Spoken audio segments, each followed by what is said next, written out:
Hello students, कैसे हैं आप सब। उम्मीद है सब अच्छे होंगे। तो आज हम फिर से वही विलियन चैप्टर स्टार्ट कर रहे हैं। विलियन चैप्टर में हमने राउल्ट का नियम बता दिया था। राउल्ट का नियम क्या होता है, अब उस पे ही आधारित दो नियम है, दो विलियन है, आदर्श विलियन एंड अनादर्श विलियन। आदर्श विलियन किसे कहते हैं और अनादर्श विलियन क्या कहते हैं, उसे पहले समझेंगे कि अनादर्श विलियन क्या होते हैं एंड आदर्श विलियन क्या होते हैं, उन्हें समझेंगे। फिर उसके बाद हम इनको हिंदी में लिखे हुए देखेंगे कि जो हमारे एनसीईआरटी में लिखा है वो उसमें क्या लिखा है वो भी देखेंगे। फिर उसके बाद हम कुछ क्वेश्चंस करेंगे जो कि कल वाले लेक्चर में करेंगे। आज इतना ही पढ़ेंगे क्योंकि ये लेक्चर बहुत बड़ा होने वाला है, इसीलिए पहले हमें आदर्श विलियन एंड अनादर्श विलियन को समझना है कि आदर्श विलियन और अनादर्श विलियन क्या होते हैं। तो उसको समझने से पहले क्या समझना है आपको कि बॉन्ड जो होते हैं वो कितने प्रकार के होते हैं, जो केमिकल बॉन्ड होते हैं वो कितने प्रकार के होते हैं वो समझना पहले जरूरी है। तो पहले हम क्या समझेंगे, बॉन्ड कितने प्रकार के होते हैं। तो बॉन्ड मेनली कितने प्रकार के होते हैं, 3 प्रकार के होते हैं। फर्स्ट है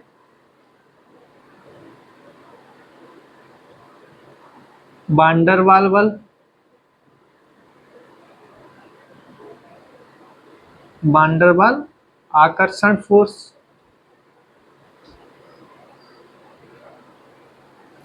एंड सेकंड होता है क्या है,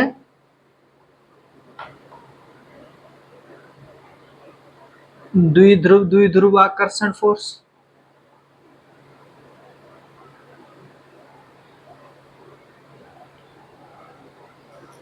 एंड तीसरा होता है हाइड्रोजन बॉन्ड। क्या होता है, हाइड्रोजन बंध। क्या होता है, हाइड्रोजन बंध। ये 3 बंध होते हैं, ये 3 बॉन्ड होते हैं किसी भी केमिकल्स में। तो हम पहले देखते हैं कि जो वान डेर वाल फोर्स होता है वो क्या होता है। ये सब आपने 11th में पढ़ा होगा, मैं सिर्फ रिवीजन करा रहा हूँ। क्या होते हैं, जो वान डेर वाल फोर्स होते हैं तो 2 मॉलिक्यूल्स है माना, जिन पर कोई चार्ज नहीं होता है। क्या नहीं होता, नो चार्ज। चार्ज कोई नहीं होता है, इसके पास भी कोई चार्ज नहीं होगा, नो चार्ज। तो जो इनके मध्य जो बल लगेगा, जो इनके मॉलिक्यूल्स के मध्य जो बल लगेगा उसे क्या कहेंगे, उसे कहेंगे वान डेर वाल बल। वान डेर वाल बल कहेंगे। अब देखते हैं कि द्विध्रुव आकर्षण बल कौन सा होता है। द्विध्रुव आकर्षण बल होता है जिसमें 2 मॉलिक्यूल्स हैं, मॉलिक्यूल ए है और मॉलिक्यूल बी है। इनके द्विध्रुवों के मध्य क्या होंगे, धनात्मक एंड ऋणात्मक आयंस होंगे, जिसमें क्या होगा, द्विध्रुव उत्पन्न हो रहा होगा। तो इस द्विध्रुव के कारण जो आकर्षण फोर्स लगता है, जो आकर्षण फोर्स लगता है उसे क्या कहेंगे, उसे कहेंगे द्विध्रुव आकर्षण बल। तो ये कैसे होंगे, चार्ज होंगे। कैसे होंगे, चार्ज होगा, इन पे चार्ज होगा। एंड अब देखते हैं कि हाइड्रोजन बंध क्या होता है। हाइड्रोजन बंध होते हैं, क्या होते हैं, तो उसमें 2 मॉलिक्यूल्स हैं, 2 मॉलिक्यूल्स हैं। उसमें से एक तो क्या होगा, विद्युत ऋणी होगा, इलेक्ट्रॉन विद्युत सॉरी क्या होगा, इलेक्ट्रॉन नेगेटिव होगा, मतलब विद्युत ऋणात्मकता दर्शाएगा। एंड एक क्या होगा, एक क्या होगा, हाइड्रोजन होगा। हाइड्रोजन होना जरूरी है क्योंकि हाइड्रोजन बॉन्ड के लिए हाइड्रोजन होना जरूरी है। तो क्या होगा, हाइड्रोजन होगा। क्या होगा, एक तो इलेक्ट्रॉन विद्युत ऋणी होगा, विद्युत ऋणी होगा, और एक क्या होगा, हाइड्रोजन होगा जिसमें हाइड्रोजन प्रेजेंट हो, या फिर कार्बोहाइड्रेट हो जिसमें कार्बन और हाइड्रोजन हो, कार्बोहाइड्रेट हो, क्या हो, कार्बोहाइड्रेट।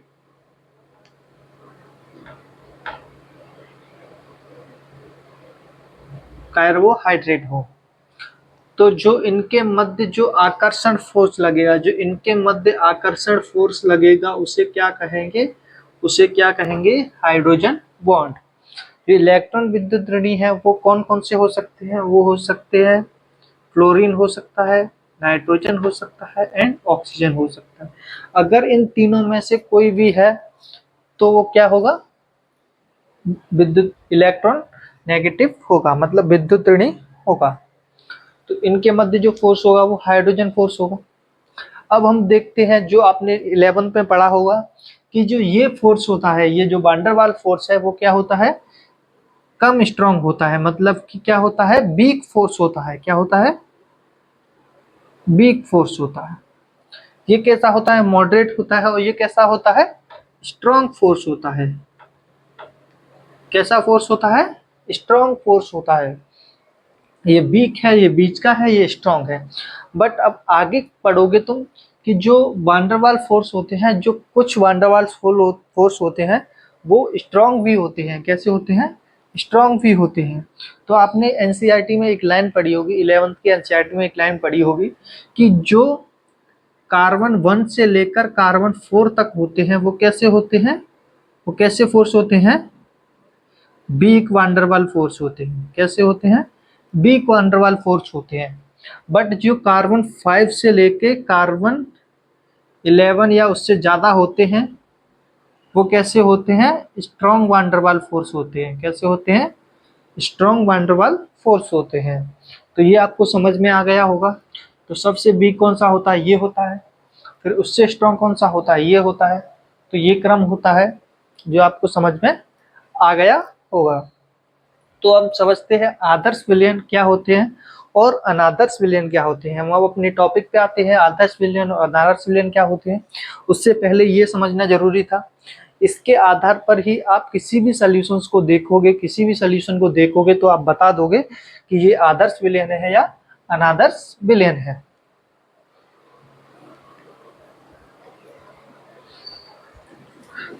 तो हम देखेंगे आदर्श विलयन और अनादर्श विलयन का एग्जाम्पल देखते हैं कि ये कौन सा विलयन है, आदर्श है या अनादर्श है, उसके बारे में पढ़ेंगे।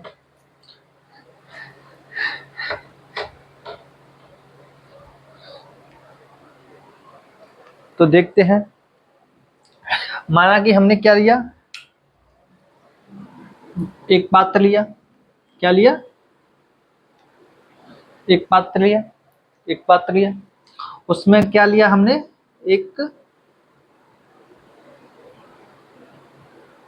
विलयन लिया है, एक सॉल्यूशन लिया है जो आपको दिख रहा होगा। क्या है ये, आप इसका नाम जानते होंगे, क्या है, कमेंट में नाम बताना, मैं नहीं बताऊंगा। ये बहुत ही इजी सा स्ट्रक्चर है जो सभी को आता होगा। उसके बाद इसमें भी हमने कुछ सॉल्यूशन लिया है जो क्या है, ये क्या है, टॉयलिन है। क्या है, टॉयलिन है।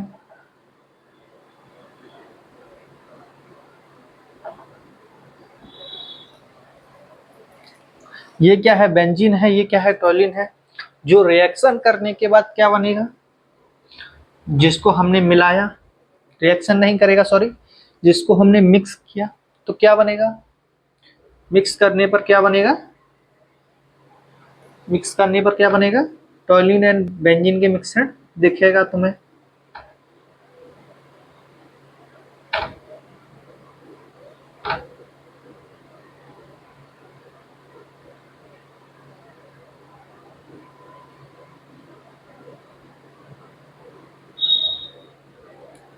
टॉयलिन एंड बेंजीन का मिक्सर दिखेगा आपको। तो आप देखोगे कि जो इनके मध्य जो फोर्स है, इनके मध्य जो फोर्स है, इस पे कोई चार्ज दिख रहा है, नहीं है, चार्ज भी नहीं है। और कोई फ्लोरीन का ऑक्सीजन नाइट्रोजन दिख रहा है, नहीं है। तो हाइड्रोजन बॉन्ड भी नहीं हो सकता। तो इसके मध्य जो बॉन्ड होगा वो कौन सा होगा, वांडरवाल फोर्स होगा। कौन सा फोर्स होगा,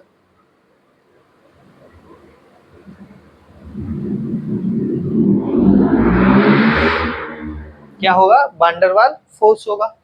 वांडरवाल फोर्स होगा। तो ये कैसा वांडरवाल फोर्स होगा, ये किसमें कार्बन कितने हैं, इसका इसमें कार्बन कितने हैं, 6 कार्बन है। तो क्या मतलब है, स्ट्रॉन्ग वांडरवाल फोर्स होगा। ये है, इसमें भी स्ट्रॉन्ग ही वांडरवाल फोर्स होगा।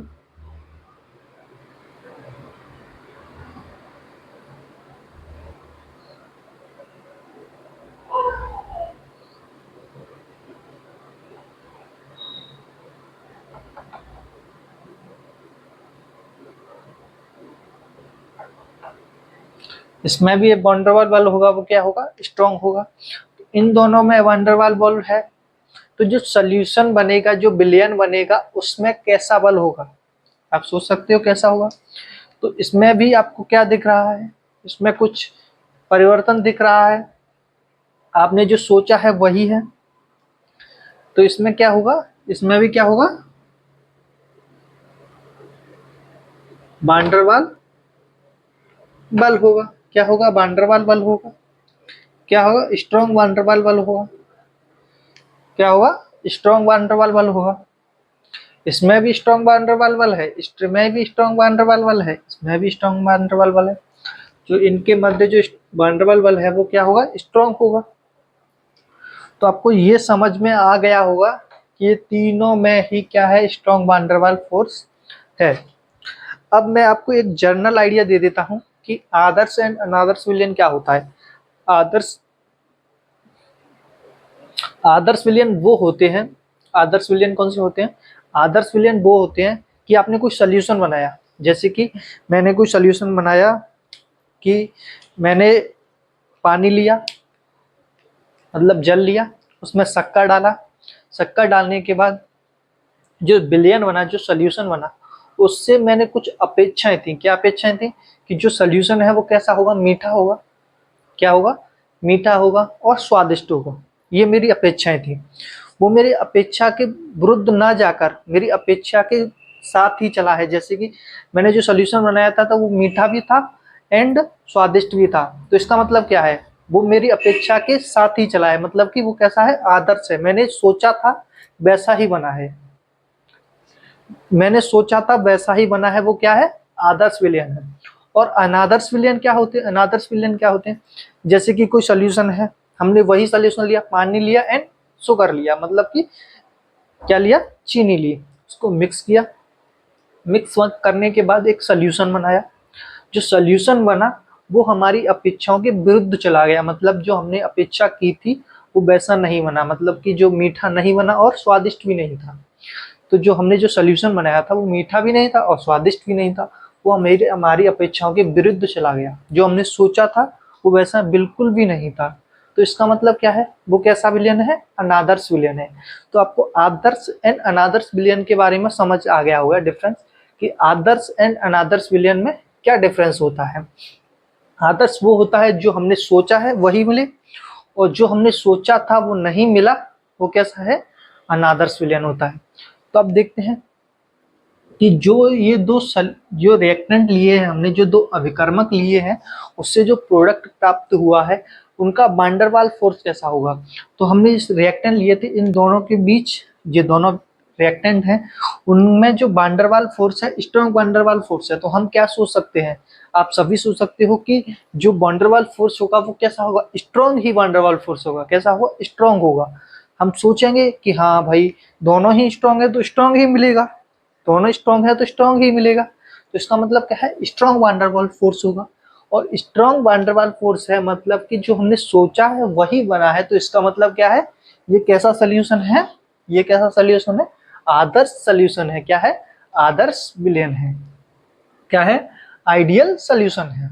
ये आपको समझ में आ गया होगा कि ये कैसा सोल्यूशन है, आदर्श सोल्यूशन है।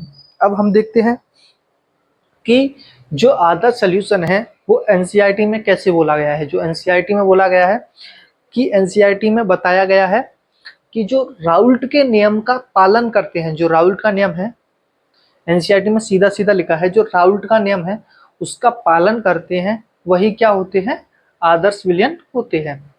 तो मैंने आपको बताया था जो राउल्ट का नियम होता है वो क्या होता है। राउल्ट का नियम क्या होता है, जब किसी अबाष्पशील विलय में, सॉरी, किसी विलायक में हम अबाष्पशील विलय को मिलाते हैं तो उसका वाष्प दाब होता है वो क्या होता है, थोड़ा सा कम हो जाता है। और उसने एक और नियम दिया था कि जो वाष्प दाब होता है, जो सॉल्यूशन का वाष्प दाब होता है वो मोल प्रभाज के समानुपाती होता है। उसे ही क्या कहते हैं, राउल्ट का नियम कहते हैं। तो ये जो सॉल्यूशन है जो आपने बनाया था उसमें जो दोनों सॉल्यूशन मिला है, जो प्रोडक्ट मिला है वो आपका आइडियल प्रोडक्ट है। कैसा है, आइडियल प्रोडक्ट है। क्यों? क्योंकि जो हमने सोचा था वही बना है। तो सोचो,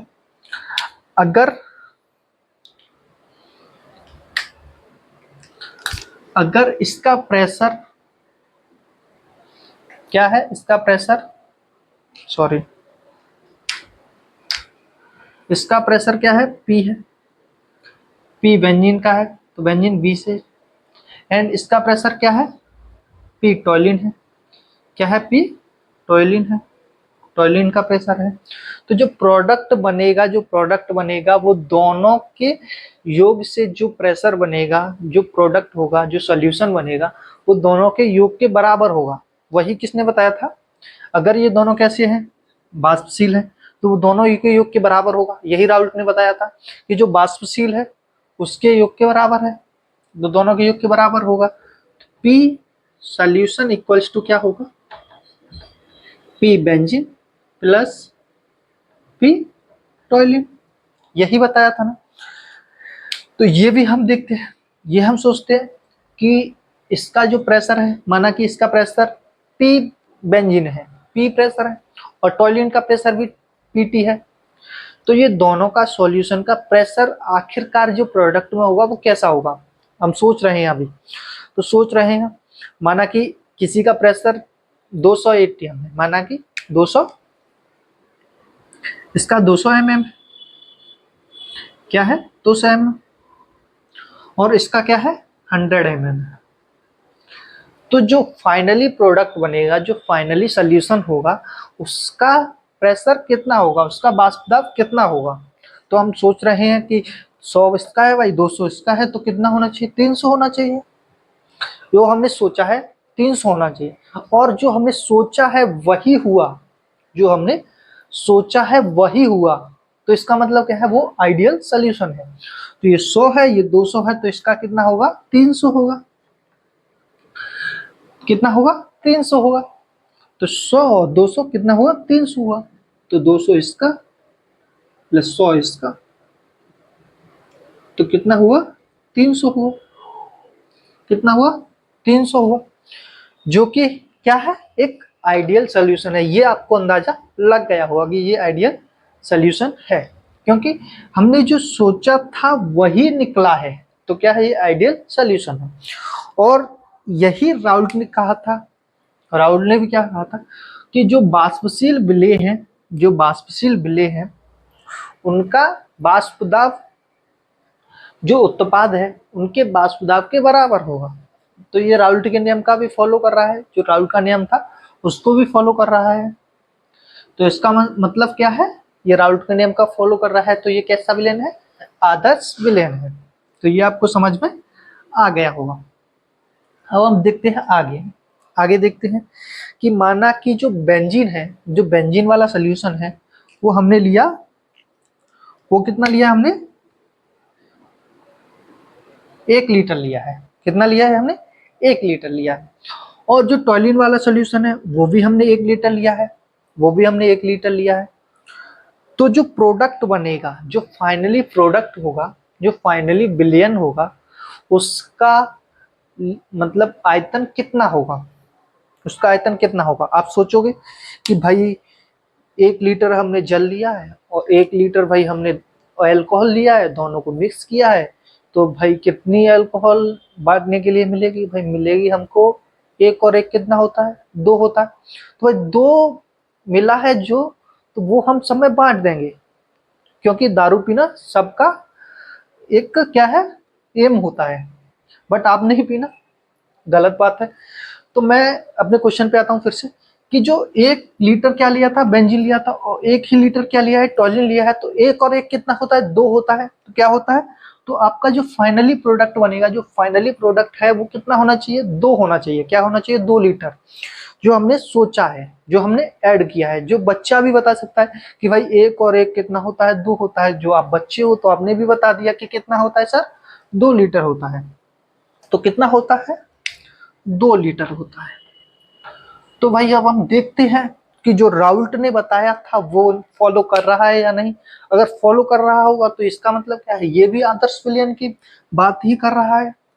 तो ठीक है, तो जो आदर्श विलयन के, तो राउल्ट ने आदर्श विलयन में एक बात बोली थी, जो आप एनसीईआरटी पढ़ोगे, आगे मैं बताऊंगा एनसीईआरटी में आदर्श विलयन की जस्ट इसके बाद ही जो लाइंस लिखी थी बुक में, जो आपकी लाइंस लिखी हैं वो लिखूंगा मैं इस पे। तो जो डेल वी होता है, मतलब जो वी होता है, जो वॉल्यूम होता है, उसका डिफरेंस 0 होता है। ये बात उसने बोली है, आपकी एनसीईआरटी में बोली है।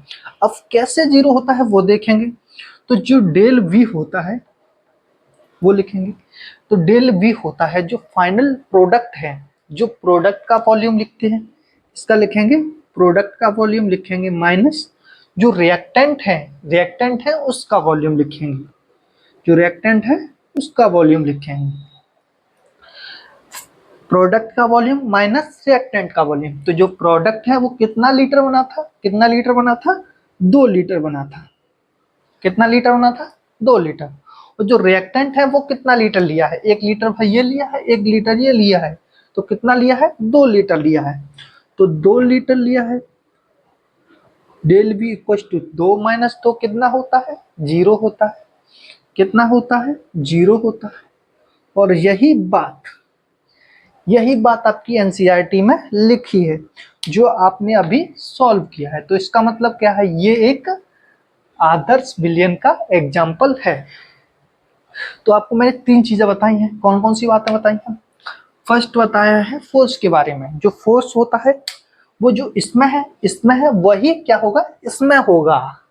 क्या होगा, जो भाई जो रिएक्टेंट में फोर्स है वही प्रोडक्ट में फोर्स होगा। एक बात बताइए, तो फर्स्ट बात इसे लिख देते हैं। अब हम ये बताइए सेकंड बात बताइए प्रेशर की।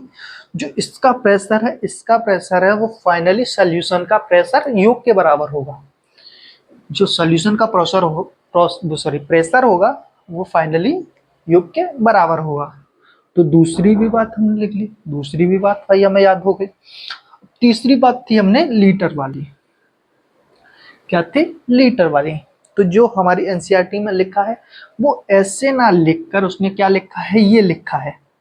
तो तीसरी बात क्या है, ये कि डेल वी का मान जो डिफरेंस होता है वॉल्यूम का वो 0 के बराबर होता है, वह आदर्श विलयन होता है। और एक और लाइन लिखी है एनसीईआरटी में, जिसको यहाँ पे समझाना तो थोड़ा कठिन है, बट मैं आपको सीधी सीधी पुरानी बात रिकॉल करके बताता हूँ कि आपने एक चैप्टर पढ़ा होगा, उस चैप्टर का नाम याद नहीं आ रहा है, बट मैं आपको बताता हूँ कि जो कोई प्रक्रम होता है, जो कोई भी प्रोसेस होती है, वो कब होती है, जब एंट्रोपी क्या होती है,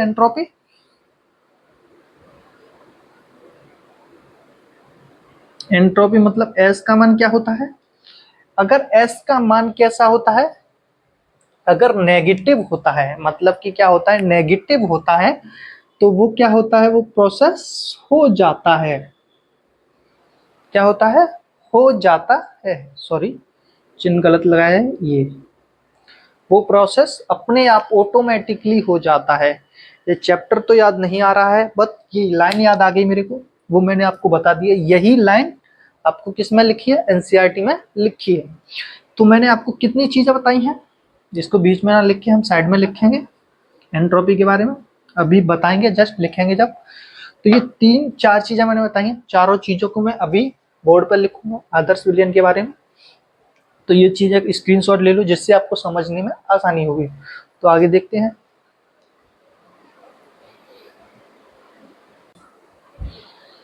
तो देखते हैं आदर्श विलयन क्या होता है, अनादर्श विलयन क्या होता है। जो अभी मैंने समझाया था वही सेम लिखा है सब, कि वे विलयन जो ताप व सांद्रता की सभी परिस्थितियों पर राउल्ट के नियम को फॉलो करते हैं, जो राउल्ट के नियम का पालन करते हैं, वही क्या होते हैं, आदर्श विलयन होते हैं।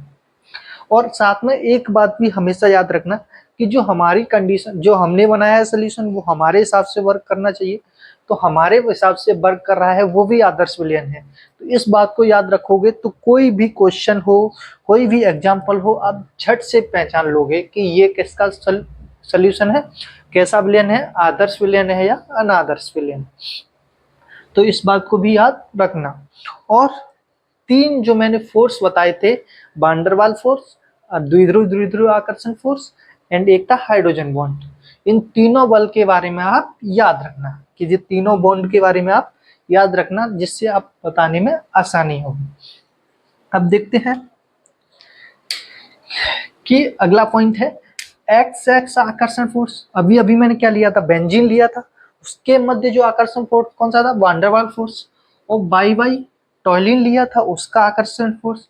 बाद में जो प्रोडक्ट बना था, जो बेंजीन एंड टॉयलिन के बीच आकर्षण फोर्स था, वो कैसा होना चाहिए, तीनों कैसे होने चाहिए, समान होने चाहिए। कैसे होने से समान होने चाहिए, वही कैसे विलयन होंगे, आदर्श विलयन होंगे। ठीक है।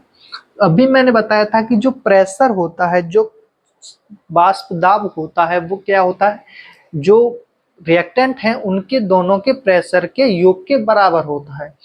तो वही मैंने लिखा है, जो प्रेशर सोल्यूशन का वाष्प दाब होगा वो PA मतलब बेंजीन एंड PV टॉयलिन के योग के बराबर होगा। और वाष्प दाब कैसे निकालते हैं, उसका फॉर्मूला आपको पता ही होगा, PA नॉट डॉट XA मतलब मोल प्रभाज, PV नॉट डॉट XP मतलब कि B का मोल प्रभाज, दोनों का मोल प्रभाज निकालना है। अब देखते हैं थर्ड वाला। थर्ड वाला क्या है, एंट्रोपी परिवर्तन डेल H इक्वल टू 0, मतलब कि जो एंट्रोपी परिवर्तन होगा, ये बात मैंने अभी बताई नहीं थी अपनी वीडियो में, बट अब मैं बता रहा हूँ कि जो सोल्यूशन बनाए थे मैंने बेंजीन एंड टॉयलिन के, टॉयलिन और बेंजीन के सोल्यूशन बनाए थे, तो उनके मध्य जो बाद में मिक्सचर बनेगा, बाद में जो मिक्सचर बनेगा उनमें जो एंट्रोपी चेंज होगा, एंट्रोपी मतलब डेल H का जो चेंज होगा वो 0 होगा। मतलब कि जो रिएक्टेंट में चेंज होगा उतना ही प्रोडक्ट में चेंज होगा, तो जो फाइनली घटा के कितना आ जाएगा, 0 आ जाएगा। वही बात इसमें लिखी है। अब देखते हैं फोर्थ वाला, आयतन परिवर्तन इक्वल्स टू 0, मतलब जो आयतन मिक्सचर का परिवर्तन होगा वो कितना होगा, 0 होगा। ये मैंने अभी जस्ट पीछे बताया था। और ये क्या है, एंट्रोपी परिवर्तन होगा वो 0 से कम होगा, मतलब कि नेगेटिव होगा। किसी भी प्रक्रम को पूरा होने के लिए मतलब एंट्रोपी नेगेटिव होती है, वो स्वतः ही पूरी हो जाती है। ये थर्मोडायनेमिक्स में एक लाइन है, थर्मोडायनेमिक्स आपने पढ़ा होगा तो उसमें देखा होगा इस लाइन को, कि जो एंट्रोपी नेगेटिव होती है वो प्रक्रम अपने आप ही स्वतः हो जाता है। तो ये लाइन उसी से ली हुई है, ये आपको समझ में आ गया होगा।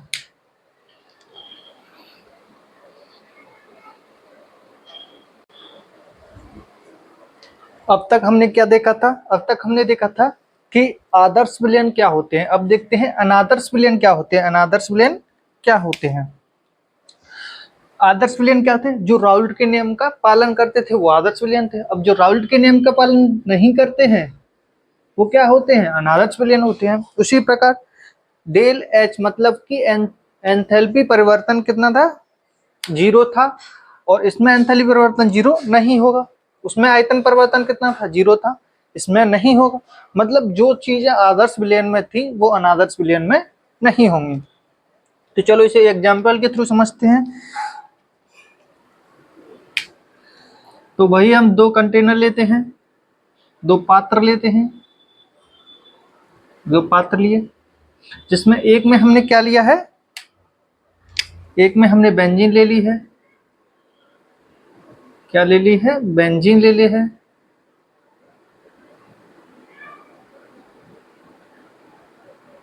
क्या ले ली है, बेंजीन ले ली है।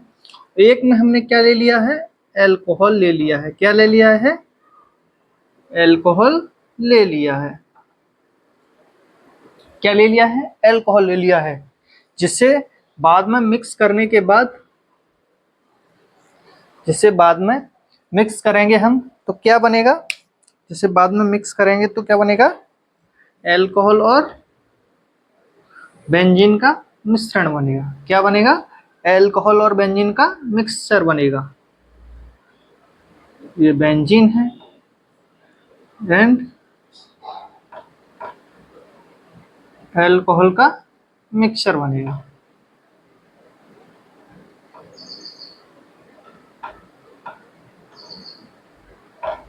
अल्कोहल और बेंजीन का मिक्सचर बनेगा। तो इसमें देखना है कि जो बेंजीन है उनके मध्य कौन सा फोर्स है, कौन सा बल लग रहा है, उनके मध्य कौन सा बल लग रहा है, अगर बेंजीन बेंजीन के मध्य बल देखेंगे तो कौन सा बल लग रहा है, कौन सा बल है, इस पे कोई चार्ज नहीं है, नो चार्ज है, तो मैंने कौन सा बल बताया, वान डेर वाल फोर्स। क्या,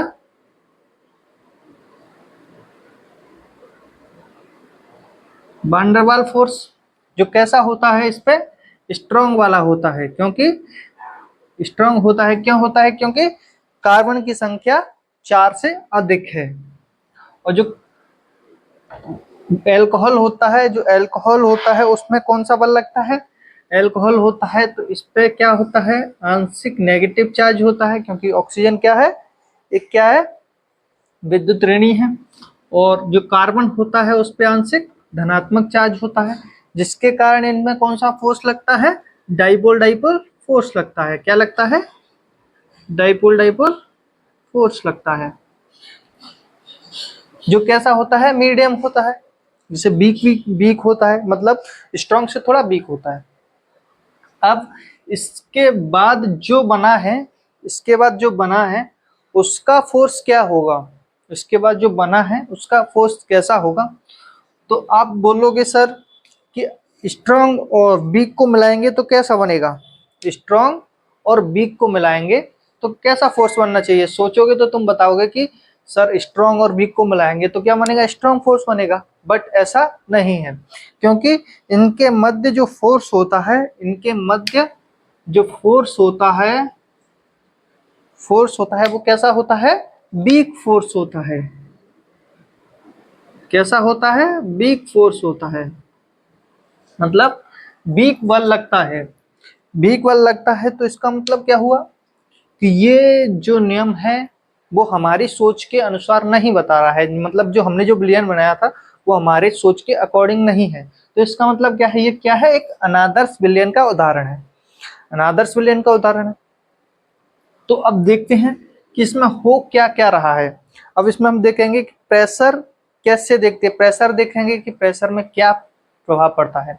तो माना कि इसका प्रेशर क्या है, इसका प्रेशर हमने मान लिया पीबी बेंजीन है, एंड इसका प्रेशर क्या है, पीओ एल्कोहल है। तो इस पी सॉल्यूशन का प्रेशर कितना होगा, मतलब कि वाष्प दाब वेपर प्रेशर कितना होगा, मैं प्रेशर प्रेशर कह रहा हूँ, इसका मतलब वेपर प्रेशर ही है। तो पी सॉल्यूशन का वेपर प्रेशर कितना होगा, तो आपको इतना तो समझ में आ ही रहा होगा कि जो इसमें स्ट्रॉन्ग वान डेर वाल फोर्स है तो इसका मतलब क्या है, इसमें कम वाष्प बन रहा होगा। क्या बन रहा होगा, कम वाष्प बन रहा होगा, कम वाष्प बन रहा है।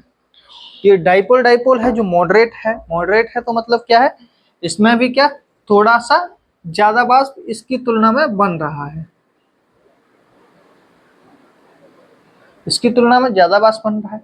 बट इसके बाद जो स्ट्रॉन्ग वीक फोर्स है, वीक फोर्स है तो जिस इसे थोड़ा सा ही गर्म करेंगे तो इससे वाष्प ज्यादा बनेगा। क्या बनेगा, ज्यादा वाष्प बनेगा, ज्यादा वाष्प बनेगा, ज्यादा वाष्प बनेगा। क्या बनेगा, ज्यादा वाष्प बनेगा। तो इसका मतलब क्या हुआ कि जो ये फोर्सेस है इसका जो वाष्प दाब है वो क्या है, कम है, इसका वाष्प दाब क्या है, ज्यादा है। तो इसमें क्या चिन्ह लगाएंगे, इसका वाष्प दाब ज्यादा है, जो किसके योग के, P benzene plus P alcohol के, मतलब एल्कोहल और बेंजीन के वाष्प दाब से ज्यादा है। ये बात आपको समझ में आ गई होगी। अब देखते हैं कि इसमें वॉल्यूम का क्या मतलब है, वॉल्यूम कैसे बढ़ेगा। तो माना कि इसका वॉल्यूम हमने लिया है, इसका वॉल्यूम लिया है 1 लीटर, इसका आयतन 1 लीटर लिया है और इसका 2 लीटर लिया है। तो बनना कितना चाहिए, बनना कितना चाहिए, बनना कितना चाहिए, कितना बनना चाहिए, हमारे अकॉर्डिंग कितना बनना चाहिए, 3 लीटर बनना चाहिए। अगर 3 लीटर बन जाए तो ये कैसा विलयन होगा, आदर्श विलयन होगा। बट ये 3 लीटर नहीं बनता है, 3 लीटर से थोड़ा कम बनता है, तो ये अनादर्श विलयन उदाहरण है। तो ये आपको समझ में आ गया होगा, ठीक है। अब इसके बाद एक और करेंगे। तो ये आप देख रहे हो, ये आप देख रहे हो, तो इसका मतलब क्या है, जो प्रेशर है, जो वेपर प्रेशर है सॉल्यूशन का वो ज्यादा आया है। ज्यादा आया है इसका मतलब क्या है, ये क्या है, पॉजिटिव विचलन दर्शाएगा। मतलब कि अनादर्श विलयन, आदर्श विलयन तो हमने देख लिया था, जो पालन सीधा सीधा कर रहा है। अब अनादर्श विलयन है, वो पालन कर नहीं करता है, उसे अनादर्श विलयन कहते हैं। बट पालन नहीं करता है, वो दो तरीके से पालन नहीं करेगा। एक तो करेगा, वो हमारे अकॉर्डिंग ज्यादा करेगा, हमने सोचा है उसके अकॉर्डिंग ज्यादा करेगा, और एक करेगा जो हमने सोचा है उसके अकॉर्डिंग कम करेगा। तो जो ज्यादा और कम वाला है उसे हम प्लस और माइनस से समझेंगे। तो जो ज्यादा करता है, जो प्रेशर, वेपर प्रेशर ज्यादा है, तो उसे प्लस धनात्मक मतलब धनात्मक विचलन कहेंगे, और जो कम करता है उसे ऋणात्मक विचलन कहेंगे। तो जो अभी तुमने एग्जाम्पल देखा है वो किसका है, धनात्मक विचलन का है। अब इसके बाद ऋणात्मक विचलन का एग्जाम्पल देखेंगे। तो धनात्मक विचलन का एग्जाम्पल आपको समझ में आ गया होगा।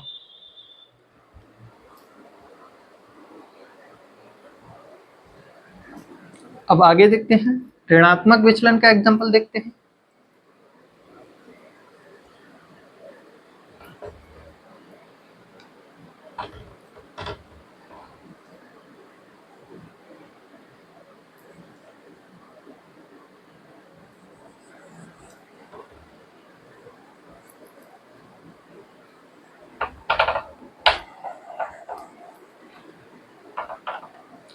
इसमें अभी हमने दो कंटेनर लिए हैं। एक में हमने क्या लिया है, एक में हमने ले लिया है कीटोन, के लिए लिया है, कीटोन ले लिया है, जिसे आप एसीटोन भी कहते हैं।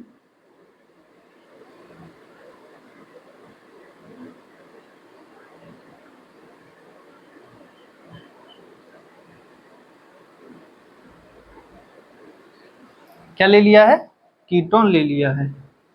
क्या ले लिया है, कीटोन ले लिया है। एक में क्या ले लेते हैं, एक में ले लेते हैं हम, एक में क्या ले लेते हैं, एक में ले लेते हैं हम क्लोरोफॉर्म को, माने क्लोरोफॉर्म ले लिया है।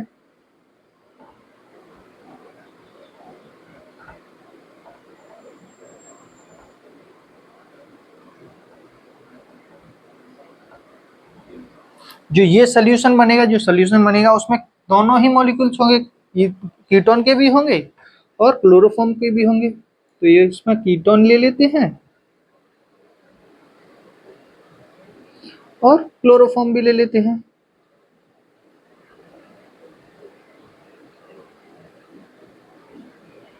कीटोन भी ले लिया, क्लोरोफॉर्म भी ले लिया। तो ये क्या है, क्लोरोफॉर्म है।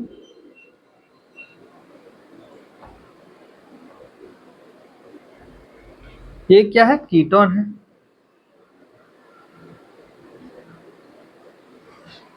जिसे आप एसीटोन भी कहते हैं।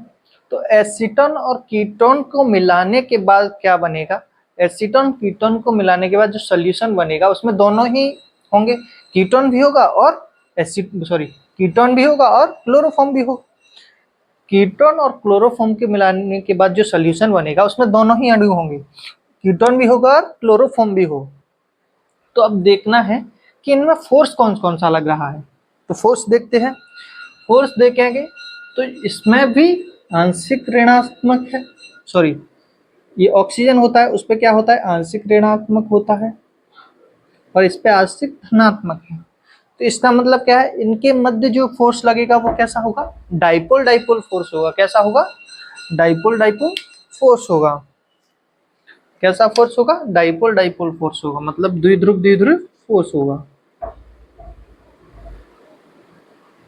द्विध्रुव बल रख।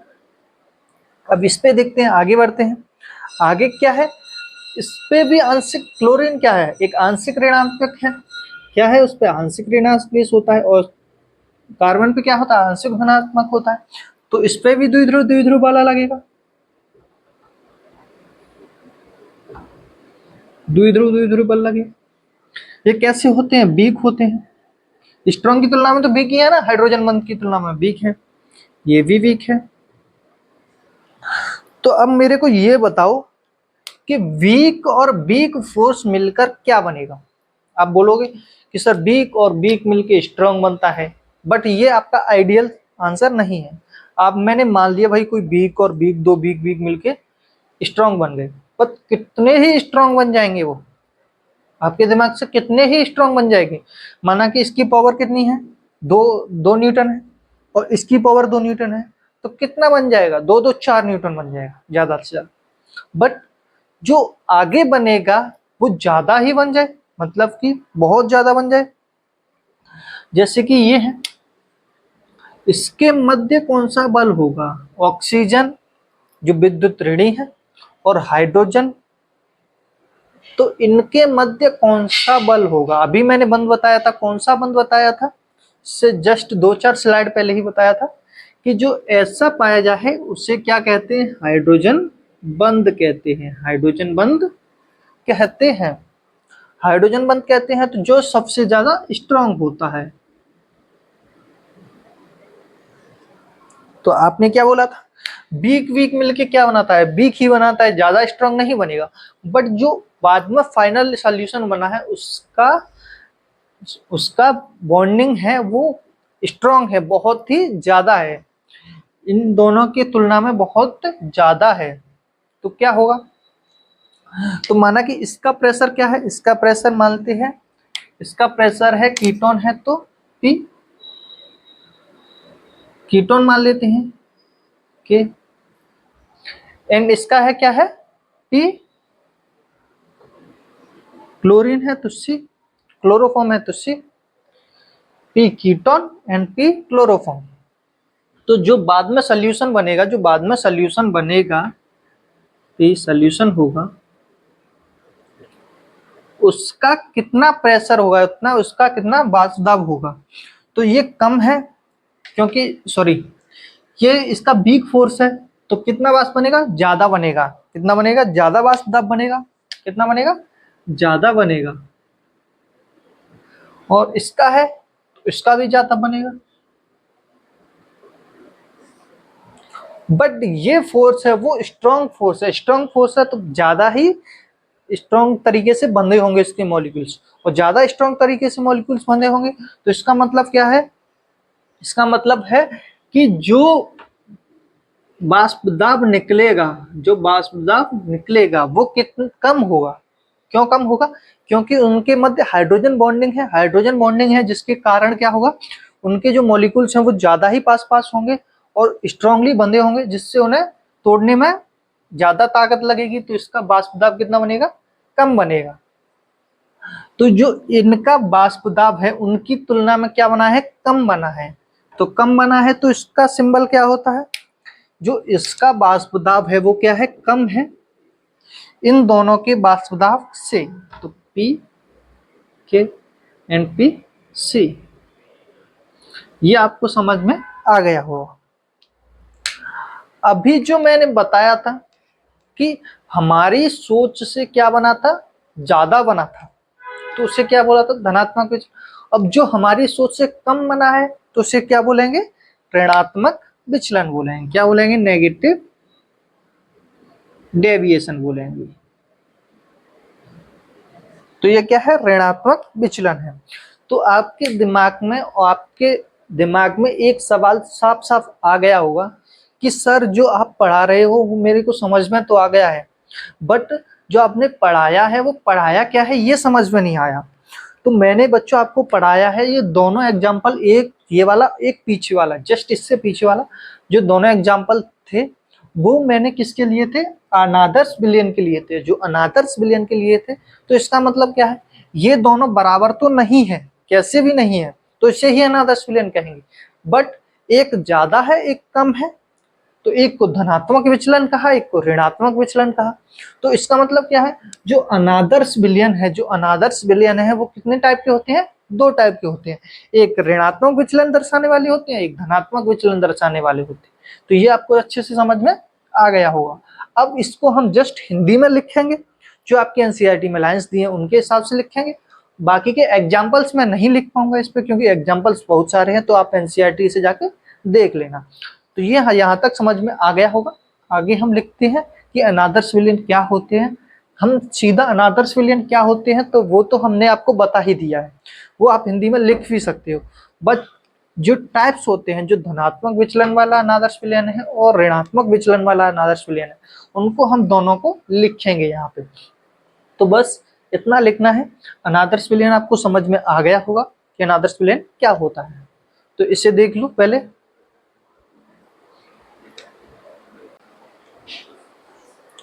तो हमने आदर्श और अनादर्श विलयन के बारे में बात कर ली थी।